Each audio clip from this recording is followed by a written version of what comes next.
You okay? Yeah. Waking up this morning. Thank you so much for having me. I want to thank Albert and everybody sitting to my right because it's really important to stay up on the latest trends, especially in this market, as you all are very much well aware. And I apologize, I just had some dental work yesterday, so I'm kind of swollen and I may talk with a lisp, but that's not how I normally talk.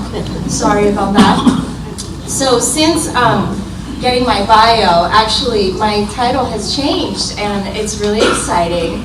It's up on the screen, and why I have a new title is pretty exciting too, because last year we were tasked with coming up with new and interesting benefits for our members, for you guys. And I came up with this, as a part of our directors, a board of directors that meet every year, and I'm on staff for the Strategic Planning and Finance Committee as well, for C.A.R. We came up with a brand new program, and I want to share that with you. It is our Finance Helpline. How many of you guys have heard of this brand new, extremely new program?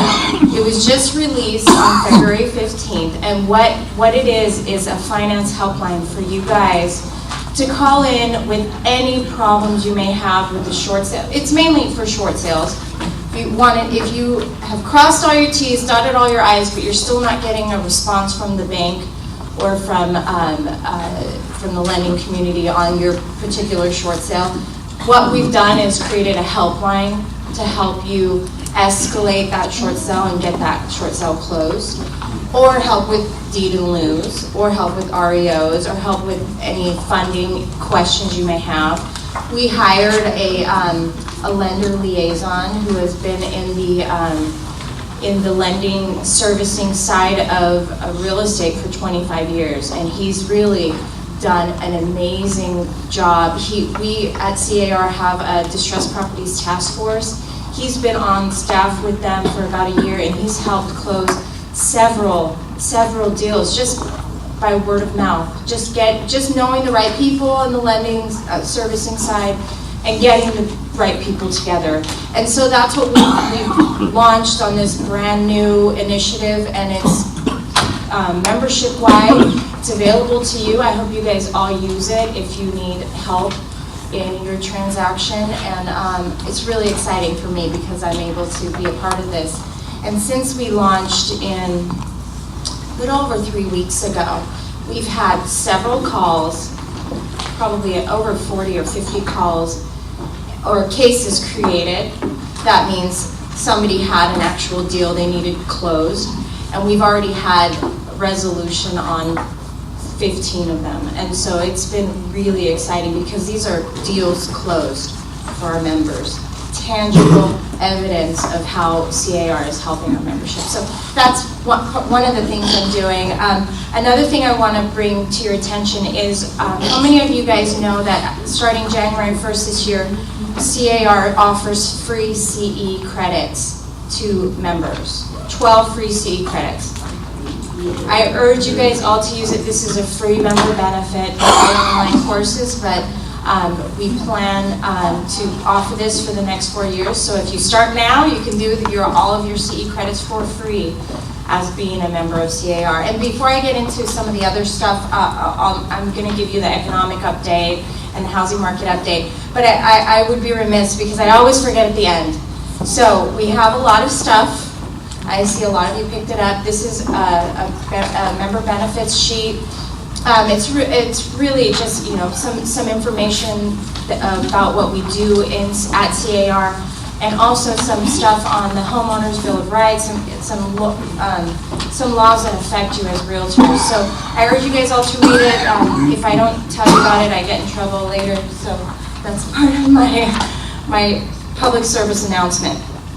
Another really cool tool we have, we've launched as of February 15th, is a mortgage service or a mortgage resource directory, and this is available to your clients. So it's from the realtors. This is for your clients.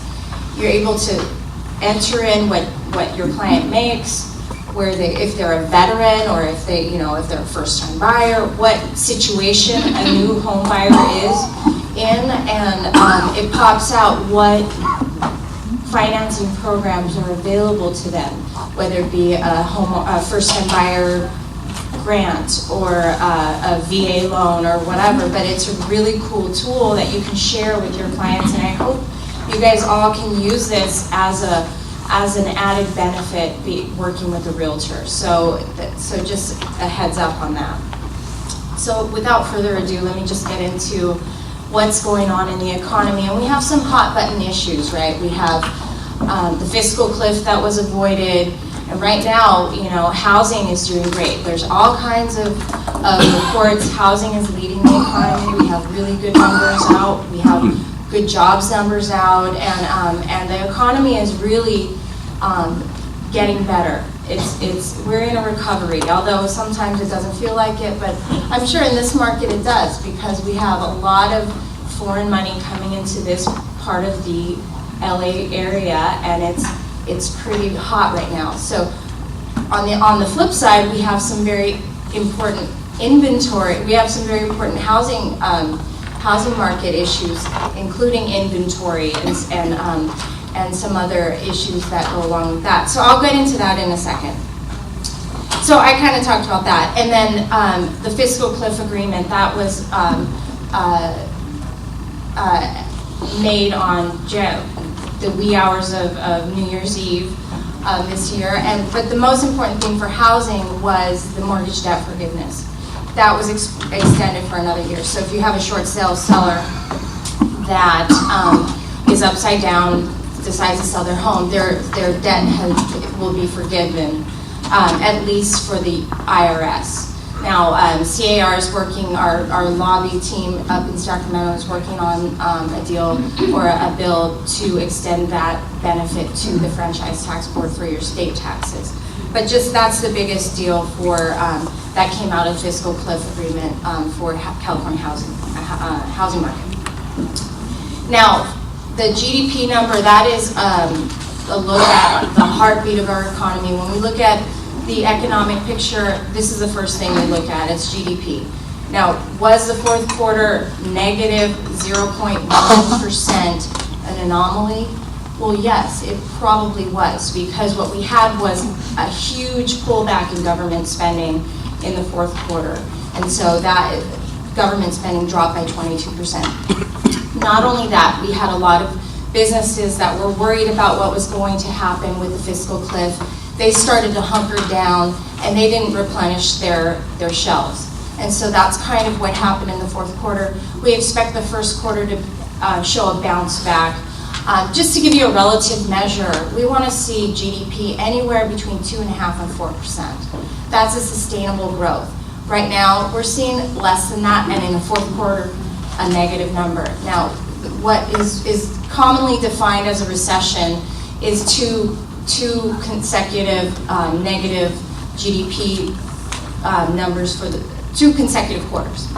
We don't expect that. Most economists do not expect that, and most economists do say that this fourth quarter was an anomaly because of the fiscal cliff and because of government spending. But there's still gridlock in Washington on the sequester and government spending, so we'll keep a close eye on that and see how that will affect our overall economic beast going. And so another big deal with respect to the economy is consumers, and consumers contribute such a huge proportion of that GDP number. They account for about 2/3 of that GDP figure. So we always want to know how they're feeling. And right now they're feeling pretty good. Now, we're not in the heyday of 04, 05, and 06, because that was just bonkers, right? Everybody was drunk, everybody was crazy, and now it's getting back to a new normal. If you see the reports, the Dow Jones has been going, there's a lot of bullish reports out there on the stock market, on the housing market, so, and also with jobs, and so that is also contributing to a much brighter consumer confidence picture, and that's always important, because when consumers feel good, they go out and buy stuff. and they buy houses, and they buy cars, and especially if they have a job. So with that said, I'm sorry, I don't have the latest number. It was 7.7% for January, which was a 4-year low, and that was a report out last Friday from the BLS. And so we're at a very slow-moving indicator when we look at unemployment, but it's going down. 4-year low is a good sign for the unemployment for the nation. If you look at California, we're also at a 3.5-4-year low as well, 9.8% for California, and that is down from a peak of 12.5% back in 2010. So we're slowly getting better. The Fed has come out and said they're not going to change gears until they're going to keep interest rates low, and interest rates are artificially low right now, right? They're going to keep them low until the unemployment for the nation is around 6.5%. So we still have some room to grow and some room to improve in the unemployment rate. We want to see the numbers, new jobs created, anywhere between 150 to 200,000 new jobs created each month. And for last month, for February, we saw 236,000 new jobs created for the nation, and so that outpaced expectations, and that was a very good number. If you look at this report, and this, my former boss kind of put this together, Robert Kleinhans, he's now at the LAEDC. He looks at job trends by metro area, and what we're seeing in California is that the bright spot in terms of job creation is in the Bay Area. San Jose, San Francisco, Stockton, Oakland. Those are all growing in 3-4% range. But Southern California is also a huge job creator as well. And what Southern California is a consuming economy. So I do have some numbers for SoCal, but if you look at LA, still LA is a positive number. The only negative region in the state was Bakersfield. So the main areas of job creation again are those techie jobs up in the Bay Area, information, and then education, private services are also adding jobs. Real estate, rental, leasing, adding jobs, 4.5%. So, and construction is coming back. It's coming back slowly, but it's coming back. And these are all jobs that, you know, manufacturing, construction, they all left California for a long time, and now they're starting to slowly get back. Manufacturing, a lot of the jobs in manufacturing left and won't come back. How many of you have an iPhone? Right? Those were, although the brainchild was created in the Bay Area in California, they were produced in Shenzhen, China. And that place has been growing like crazy because of all of the demand, and everybody that has an iPhone in the room can say. Those jobs won't come back to California or to the United States, should I say. But you know, we're creating new things, and a lot of it is in the Bay Area, so that's pretty good.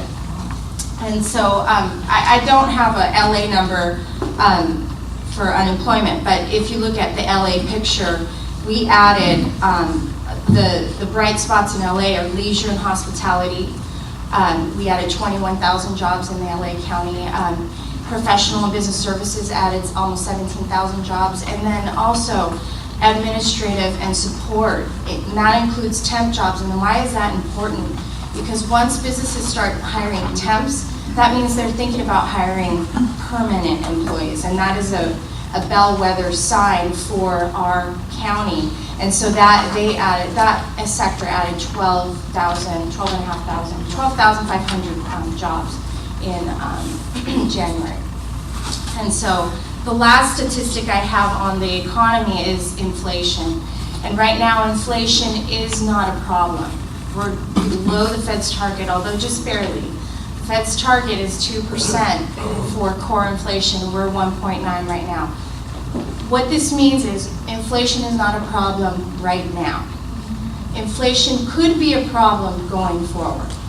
And we hope that, and the Fed has come out and said they'll switch gears, and they're starting to change their mindset a little bit. You're seeing some reports coming out on the different Fed presidents and the different sectors in the Fed coming out to say we need to start switching gears because we don't want inflation to rear its ugly head. However, we also want, it's a fine line, because we also want to continue to stimulate growth and continue to stimulate home sales that are tied to that low, artificially low mortgage rate right now. And I'll show you some slides on that. So that's just what we're dealing with right now. It's not a problem, but we're keeping an eye on it because we don't want to get to an area where there's just too much money out there, inflation starts to rise, and the economy comes to a screeching halt. Now 2012 has been the year of the housing recovery. Sometime in the spring, February, March, April, there was a shift in the mindset of consumers, and that was, I think it's time to buy, right? Did you guys kind of feel that last year? We had a lot of people coming out of off the fence and starting to look at California real estate as a very stable investment and an inflation hedge. These are some national picture numbers, and the same was happening across the nation, where we started to see a lot better reports on the housing market, and forecasts were starting to see positive numbers, right? And a lot of it had to do with, I think, people just understanding that real estate, interest rates are low, and they won't be low forever. We have 40-year, 50-year lows in the mortgage rate right now. To get a 30-year fixed rate mortgage for under 4% is unheard of, right? I had a 6.5 on my 30-year mortgage, and I thought I was stoked. I thought I was set for life, and then mortgage rates kept going down, and I just refied for a 4% on a 30-year fixed, and it saves me so much money per month. And that's been happening across the board. People are able to buy at really cheap rates. And then prices are still relatively low. If you look at this slide, it gives you the normal trend line, which is the dotted green line, of where prices will normally, the behavior will normally tend to go to. So the blue line is the actual median price, and you see we went way above that trend line in 04, 05, 06, 07, and then way below the trend line, and right now we're still way below the trend line. And so what this is telling us is that California real estate is relatively low in terms of pricing. So we have low rates, we have relatively low prices, which makes for a great affordability picture. Half of all households in the state of California can afford that medium priced home, 20% down, and with interest rates the way they are right now. Now that's on paper. There are a few issues, as we all know in this room, right?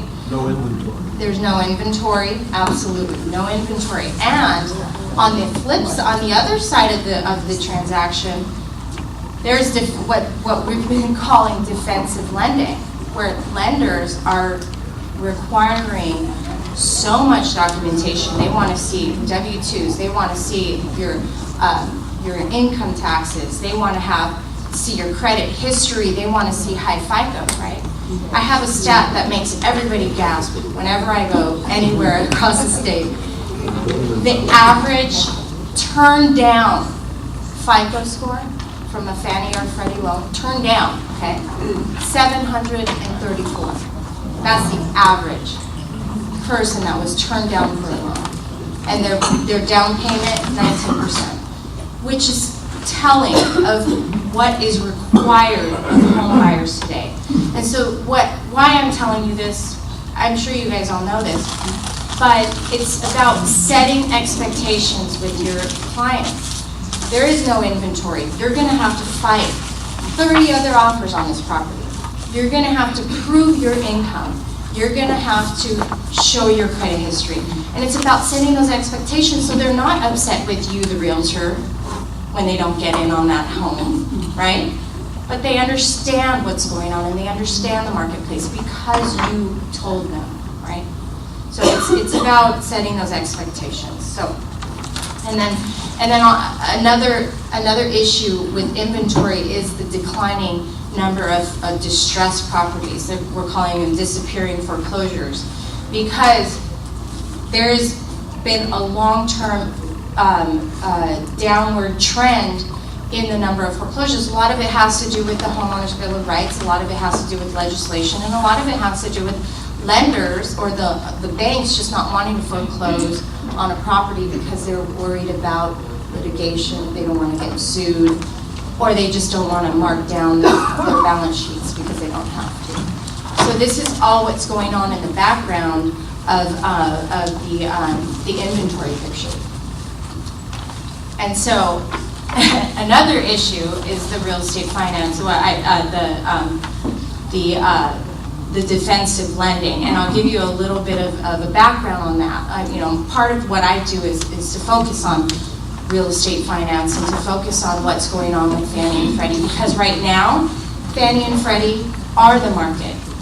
If you look at the secondary mortgage market, which is what keeps rates low, which is what keeps liquidity in the market, which is what keeps banks lending to your buyers, is because they can sell on the secondary market to an investor. Right now it's Fannie and Freddie. But if there was no Fannie and Freddie, we would have no lending, essentially. Right now, 90% of all loans that are being originated right now are Fannie, Freddie, FHA, or VA loan, or USDA loan. And so this is huge because that's almost too high of a number. That's government supportive housing. We want to see that pull back a little bit, but what we don't see right now is the private investors coming in and saying, I want to buy that mortgage-backed security. Why aren't they coming back? Because they were burned. They were burned with the subprime mortgage market mess, right? And so they will not come back until they start to see profits, until they start to see it more stable. And so that's why it's so important that Fannie and Freddie are in the marketplace today, because we're able to originate loans. If you look at the credit score, like I said, the average turn down loan, 734. Credit scores, what is being required of your buyers has gone up in the last several years, and it continues to do so. If you look at the private market, this is Sequoia Trust. Redwood is the company that puts out these are private investors. This is non-Fannie and Freddie loans. When you look at those mortgage-backed securities that are being sold on the secondary market, it's even higher than what's required from the government support, right? So if you look at the FICO that's being required, the average FICO in this trust, this pool of mortgages, it's almost 780. This is FICO. So it's not just the gold standard, but the platinum standard in terms of qualified home buyers. So let me just tell you, since this whole subprime mortgage market mess, there's only been nine, not even 10, 9 issuances of private label mortgage-backed securities. This is one of them. So this is why, this is just telling that the investors that are looking at the secondary mortgage market are looking at our very high standards, because they don't want to be burned again, right? And they'll start to come down. This will start to ease up once we start to see better profits, once we start to see lower instances of defaults and distressed properties. So that's kind of the background of what's going on with real estate finance. Another negative effect, if you will, in the housing market is the number of underwater homeowners. We still have quite a large proportion of homeowners that are underwater in their homes, almost 30%. 28% of all the homeowners in California are not able to sell for a profit. What will these homeowners do? It's almost like a ball and chain effect, right? Because they're not really able to sell and move up because they just don't have equity in their homes. And a lot of them are underwater by quite a bit. Half of all of those are underwater by more than 25%. So even as prices start to come up, which we're seeing, it's going to take a long time for some of these homeowners to get out of the negative equity situation that they're in. And this is a drawing down effect, because what will these homeowners do, right? So that's a kind of a negative in terms of the housing market. The positives, though, I have some stats on the positives. The California residential market, we're starting to see dollar volume of sales, and this is directly tied to realtor income. In the last 2 years, we've had positive numbers, up 16.5% last year, and we expect another growth this year. January numbers, January was a little bit lower than December and January of last year, but that's mainly due to December. December was a crazy month for the state of California in terms of sales. What we saw was sales in the higher end of the higher end markets closing before that January 1 deadline, because people wanted to homeowners wanted to avoid a capital gains tax increase from 15 to 20. So that kind of pulled some sales forward to last year, and January sales were down a bit. This is just a look at the California's marketplace and how it's changed in the last 3 or 4 years. So in 2009, we had 60%. Now that's 6 in 10 of all sales in California were an REO sale. And now it's flip-flopped. Now we're seeing equity sales, we're seeing flippers, we're seeing all kinds of stuff. And that's a good sign for California. I'm gonna filter through some of these slides because I was told I only have 5 minutes and I've been talking too much.